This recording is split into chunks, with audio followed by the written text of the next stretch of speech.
Hello everyone, it is time for another Instagram Live, and this time I've been upgraded to Formula 2. Been doing Formula 3 all year long, but today is a very special edition of these Instagram Lives because we are, despite the fact that you all want to join, going to speak to Juan Manuel Correa. He is going to be joining us and we will hear from him. It will be great to welcome him back to Formula 2.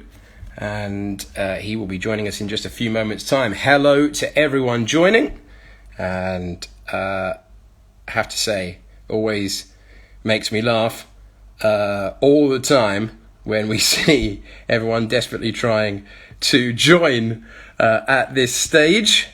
Right, let's see if we can add Juan Manuel to chat, and good to see so many of you already here.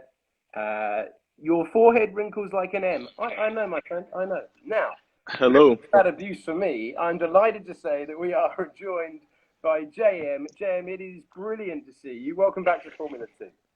Thank you, Alex. Thank you. It's really nice to see you too. Yeah, I'm so happy to be here. Where are you speaking to us from, I Manuel? am about 200 meters from the circuit in Spa, so I am in the hotel right next door. I haven't been in the paddock just yet. I just arrived. So yeah, I'm really excited to be here. Not many people know I'm here actually. I haven't announced it yet in my social media, but I will be here for the whole weekend. A lot more people know now. Yeah.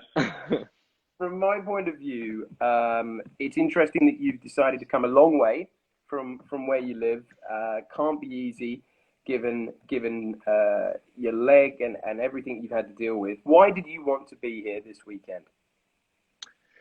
it's 1 year since the crash happened.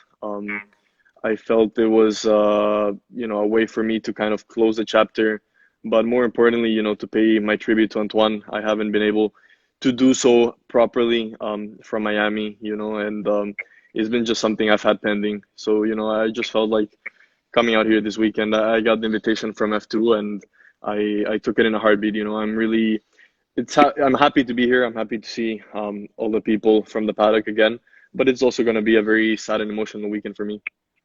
Yeah, understandably. We've had so many questions in for you. We'd like to rattle through as many as possible in the time that we've got. Elliot would like to know, number one, how you are and how the recovery is going. Yeah, it's going quite well. I've been recovering really quickly, pushing a lot, kind of with that racer mindset, always doing more than necessary, but it's worked out. It's worked out well. And I'm actually looking for a comeback next year. So earlier than we thought initially, but it's looking good, I have still quite a few surgeries left to go, but the whole metal thing around my leg should be gone by the end of this year, which means I can jump in a car, maybe as early as December. That is incredible. That is Yeah. really incredible to hear. And how classic racing driver is that? Defy the doctor's expectations and Yeah. determination to get in the car. How soon after you woke up from the accident and you were lucid after the accident did you think, I want to go back? I want to get back in that car? It took me a few weeks. It wasn't an easy decision to make. And, initially there was so much going on that my priorities were definitely not, I wasn't even thinking about racing for the first few weeks. In the beginning, I was in a fight to save my life because I had the issues with the lungs, the legs, and everything together. Then it was a fight to save the right leg. And then after that, I did think, so what do I want to do after this? Because once I realized that it was gonna be possible to recover from this, even though it was gonna be a very long road, that's when I got to thinking, and what I realized is that a crash, it definitely scared me, but it didn't take my passion for the sport away. It's still what I love. It's what I've done my whole life, basically. So yeah, I knew pretty soon that I would want to make a comeback. Yeah. How much have you missed the routine of racing and being in the car? Because as you just said, this isn't just a journey from when we know your name. This has been a journey that started such a long time before. How much have you missed it? Oh, you have no idea. I mean, this year has been so tough. Um, Tough, obviously, because of the rehab and everything I've had to do with that. My life changed completely from one day to another. But yeah, it's tough.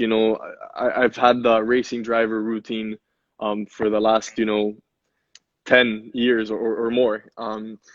And to change it all of a sudden for this year, it's been tough. I've had to kind of reintegrate into society as a normal civilian. I don't know, it sounds weird. Also, obviously, with the COVID situation, it hasn't been a normal year per se. But I hadn't lived at home since 2014, and now I spent there the last 8 months almost not leaving home actually because of COVID. So it's been tough, but I think I've adapted well. My family has been great. I've really enjoyed the time spent with them, and I think we've made the most out of it. I was going to ask you about how big a role your family have played in the recovery. Tell us a little bit more about that. Oh, a huge role, huge role. I mean, my family has been amazing. Um, Really, my parents, they were with me here when I had the crash. They were by my bedside in the hospital for the entire of 2 months. I was in the hospital, and it was really tough for them.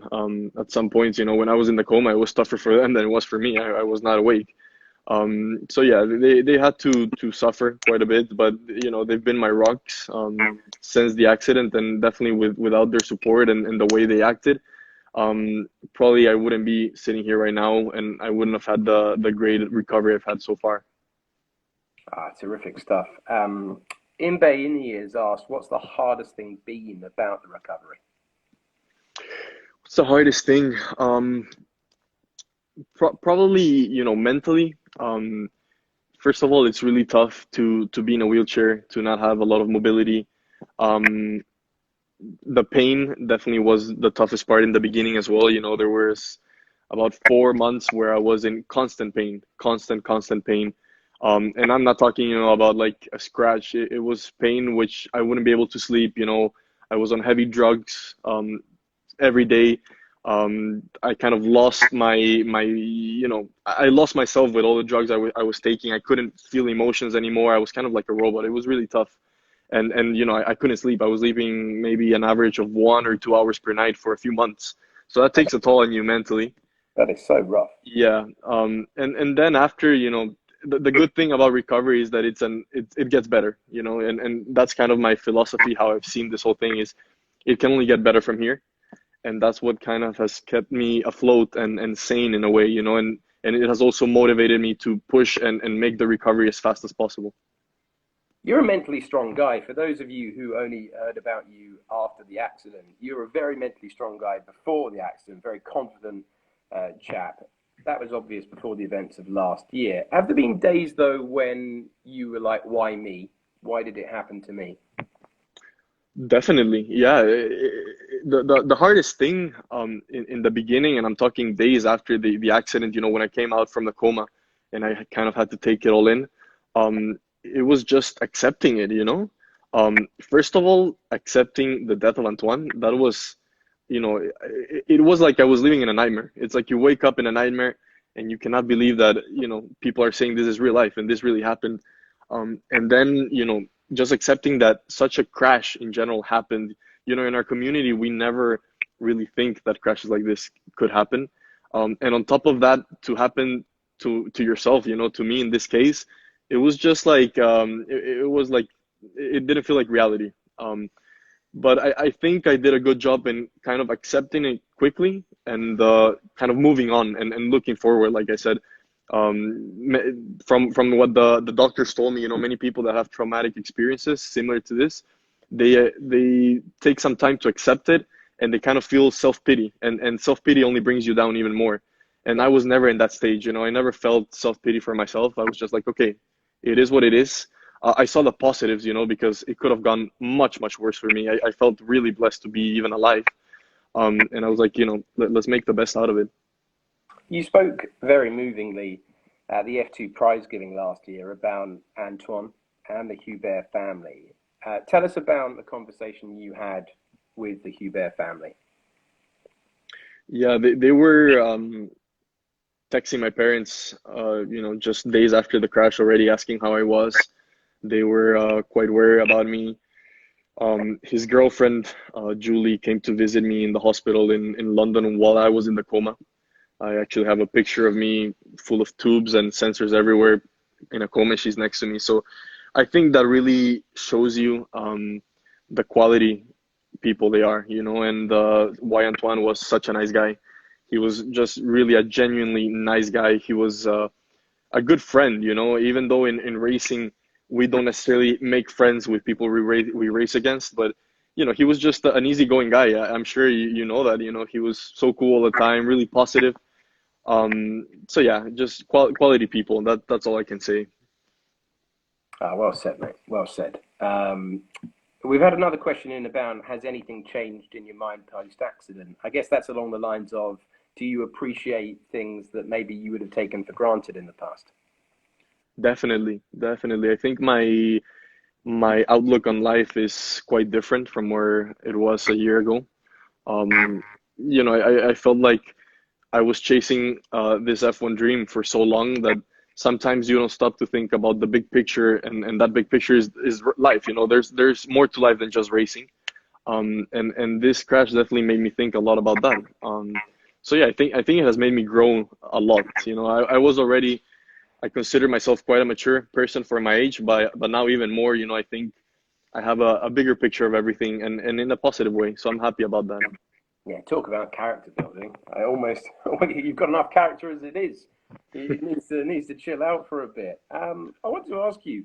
So you have your life put on pause. You've talked about a decade of the racing life. How strange was it then to watch everyone else go on pause due to the COVID outbreak? Yeah, it was. It felt really surreal. It felt like the universe was kind of helping me in a way.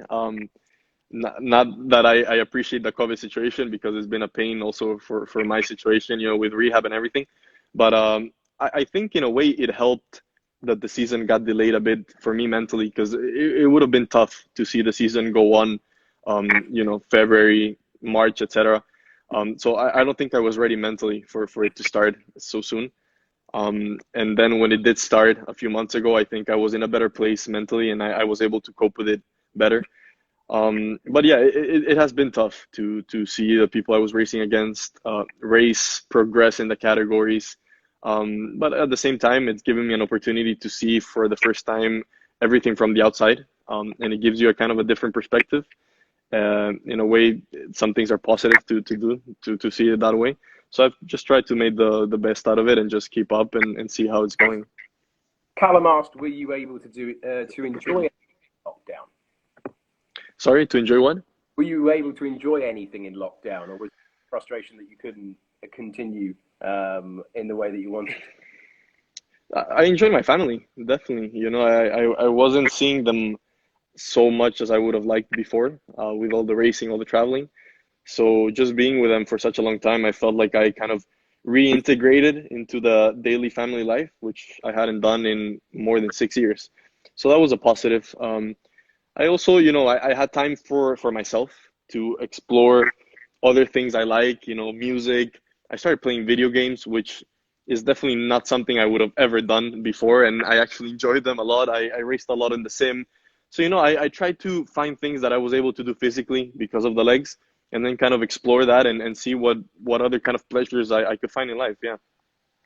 One of the things that you were doing along with the rest of us during lockdown was competing in the e-races and plenty of esports. Did that help slightly, or was it just a bit of a distraction? I don't know if it helped per se, but it was good fun. It was nice to stay connected as well with a lot of the drivers, etc. Kind of stay in that bubble for a bit longer. So I took the opportunity gladly, and I really enjoyed it. So yeah, it was good fun. Now, you mentioned when you were in hospital, plenty of people came to visit. Maybe you can just tell us about the support that you've received from the motorsport community. Yeah, it has been amazing since day one after the crash.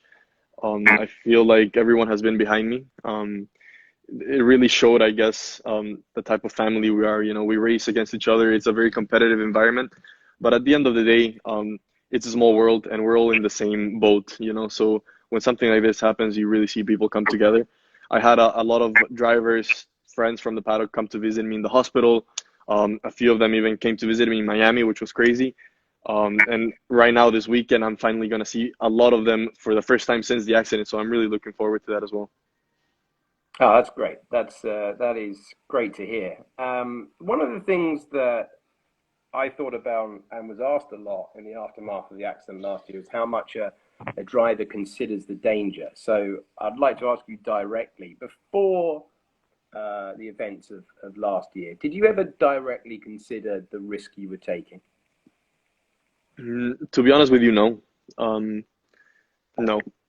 I mean, you talk about it, it's a dangerous sport.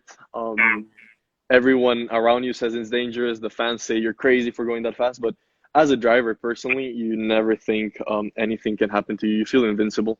So yeah, this was a big wake up call. Firsthand to live it this way. I definitely think my attitude will never be the same when I get back into a car. I will definitely consider that a lot more. I don't think it will change the way I drive or anything like that, because once you're in the car, there really isn't much you can do. You have to trust yourself, and that's that. But definitely, it was definitely a wake up call. Yeah. Yeah, understandably, understandably. We had a message in from Sally who said to me, "Could I kidnap you and get you to commentate on F3 and F2?" Sally, that's a little bit extreme. I don't think I need to. I don't think I need to kidnap JM. I think you'd be more than willing to lend your voice. Definitely, definitely. You have me here this weekend, so it's your chance, Alex. Although for really tedious admin reasons, I am not there this weekend due to Oh, you're not here? no, I'm No. staying in my flat, so it's Oh, I thought you were here. and boring stuff like that. That's a But shame. I would love to find a way to get you on the broadcast, my friend. Because Definitely. James Hunt. I think you'd be very James Hunt on the mic. Tell it how it is. Maybe. Given that we've talked about a lot of heavy stuff in this chat, I wanted to throw it to a direction, one of your best days in motorsport. We had a question in from Becky who said, what was it like testing the F1 car at La Castellet? Yeah, it was pretty freaking cool. I actually posted a video about it on my Instagram a few days ago. Yeah, it was really fun. The car was so enjoyable to drive. The team was so enjoyable to work with. It's a really great group of people. I've been keeping in contact with Alfa Romeo up to this day. I'm sure I'm gonna see a lot of them this weekend. And yeah, it was definitely a really, really nice highlight from last year. And it's also in a way a childhood dream. You dream of becoming an F1 driver, but even just to drive the car, it's already really, really cool. So I was like a little kid the whole day in a candy shop. I enjoyed it very much. Yeah, understandably. That was great to see. It was great that you posted the memory as well. And Yeah. so many people have asked this. I found it really interesting. You're talking about going back and seeing basically your mates after a really long time away from the paddock. Emerald Nichols wants to know, who's been your favourite teammate so far in your career? Ooh, that's a tough one. There's a lot of I've had a lot of teammates, and most of them have their own like thing about them.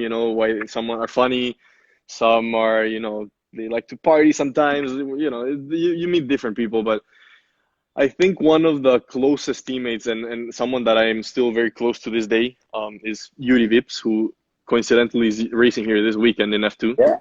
Um, yeah, he's making his debut in F2. So, yeah, he's one of the few guys that I became friends in a racetrack racing against him as a teammate. But then we kind of became friends outside as well. We've gone on holidays together. I've been in his house. I've met his mom, his siblings. So yeah, he's a really, really cool guy. But there's also people like Callum from last year. He's a really good friend of mine. So a lot of them I've kept in touch with. Understandably, we've had plenty of questions in asking for your opinion of the F2 season so far. I know you've been watching the races. You've seen Callum go all the way to the championship lead. What have you made of the season so far? Yeah, it's been great to watch him do that well, Callum. Um, I knew how quick he was, so I wasn't as surprised as some other people were about his quality performance, etc. So no, it's been really interesting. Like I told you, I think I've been able to see the season from the outside, and that gives you sometimes perspectives that you don't necessarily see when you're racing at the same time, you know. So it's been very interesting. Um, I think the championship is going to be an interesting one. The races have definitely kept me on my toes throughout the whole thing. You know, like F2 is a spectacle. Doesn't matter where they race. So yeah, it's going to be a really interesting season. I know people are going to ask me who I have for the championship. You know, at this stage, it's difficult to tell, but I would say Callum, looking how he's performing. Very interesting. Backing your old teammate. One question that we've had more than any other, understandably so as well, from Matteo, from Elbers, from the F1 girl, from Tim as well, is when will you be coming back to F2? So when would you, in an ideal world where you're totally in charge, when would you be back in the car? Next season, next season. Maybe as early as end of this year to do some testing, you know. Um, my plan right now is in full motion. So we're starting talks with teams, starting to plan a testing schedule because you know I'm realistic. I'm not expecting to come back after a year off and jump straight into FP1 in the first race. So definitely I need to get back into grips with the cars. I also have to see how the legs react being in a car. I think they will be fine. You know, they feel quite good already. They might not look so good with all the metal I have, but they feel better than they look definitely. And I know them very well by now, so I know that they can handle it. And yeah, if everything goes well next season, I'll be back in the grid. We had a question in, plenty of people sending questions in advance, but also whilst we've been talking. One person asked, and I forget the name, but one person asked, has it changed your view on disability? You just showed us your leg there. Has it changed your view on disability? Yes, yes, that's a really great question. I've been probably wheelchair bound, I think 90% of the last year, if not more. So definitely, I've had to travel for the first time in a wheelchair. Um, just do simple things like going to a restaurant in the wheelchair, parking, handicap parkings, everything that we always talk about, and we're like, you have to respect, etc. But sometimes I don't know, it might be the case for everyone, but I didn't really understand what were the limitations and etc. And now I understand it much more. I actually had a project that was set for this year, which unfortunately couldn't go on because of COVID. But I was gonna do a charity race in Ecuador, my home country, and it was all the proceedings were gonna go to a charity for disabled people in the country, and to create consciousness about disability, and to make the subject less of a taboo. In many countries it's kind of like a taboo to be disabled, but really you're not less. You're the same person just as anyone else. The only thing is you cannot go up and down stairs, pretty much. That's the thing that people sometimes don't understand. So yeah, it's made me open my eyes a lot in that sense. Well, hopefully next year you can get that race on, and you can Hopefully. raise awareness. Be a great ambassador to do that. Mm. Just finally, a couple of questions for you. It's been announced today that Antoine Hubert's number has been permanently retired. Just wanted to get your thoughts on that tribute, and maybe a tribute to the man himself. Yeah, it's hard. It's hard for me to talk about him. Already driving here today, looking at the track, etc. It gives me chills, and everything I do, it just reminds me of him. Um, you know, what else can I say? It's still unbelievable what happened. It doesn't seem real in a way. But it is what it is. I don't know what to say really. It just makes me sad. Also for his family, I think a lot about them as well. I'm here to make a tribute to him. I'm here mostly for him this weekend. To kind of close the chapter and start looking forward. Well said, and thank you for your answers all the way through. I really appreciate it. It is brilliant to talk to you first and foremost. But I wanted to say, it might sound cheesy, but you are an inspiration, mate. Everyone's been saying that you're a Thank you. legend and you're an inspiration in the comments underneath this, and we can echo that because you've detailed your recovery in such an open way that you'll never know how many people you help by explaining it and talking in the way you have. So I'm glad that recovery is going well. It's great that you have been in good spirits for the majority of it. And personally, I can't wait to see you back in the car, mate. That's going to be a special, special moment. Thank you, Alex. Thank you. Yeah. I can't wait either. And it's a shame I cannot see you this weekend here, but I'll be keeping you posted from inside the paddock. Look forward to it. Thank you so much for your time. All right. Have the best weekend you can, JM. All right? Yeah. It's great. Thank you. Thank you to everyone as well for the comments. Bye. Bye. Bye. Bye. See you later.